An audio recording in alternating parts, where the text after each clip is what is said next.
Hello and welcome back to the Royal Daily Tea. So we have some updates in the story regarding Spotify, Joe Rogan, and of course the Sussexes on their never-ending quest to end the spread of misinformation online.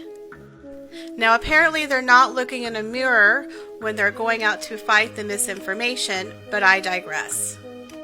So most recently, Spotify has come under a lot of pressure with people writing open letters and musicians threatening to remove their music from the platform if they don't cancel Joe Rogan because they feel he is spreading quote-unquote misinformation in regards to COVID-19.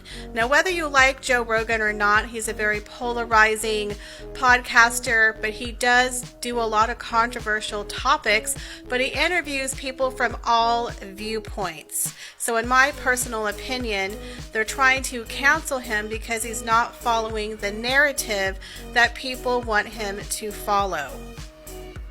Now we know the Sussexes are having a little bit of a problem with Spotify, and they most recently announced on their website, jumping on the bandwagon of course criticizing Spotify, saying that we're having conversations and concerns over the spread of the COVID misinformation, but we plan to continue working for the platform.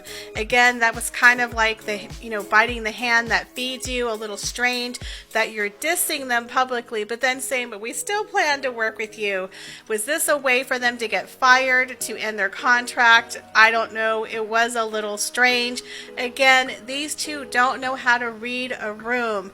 Your whole 33 minutes of content doesn't really give you a leg to stand on with Spotify. But of course, if Spotify makes any changes, these two will take full credit for jumping on the tail end of the bandwagon.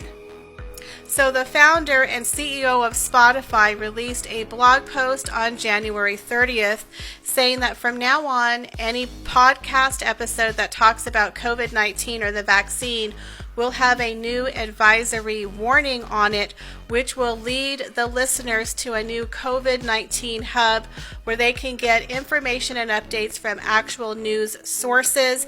But they are not going to be censoring the free speech of their creators. They are just trying to protect the listeners, and I applaud them 100% for standing by freedom of speech.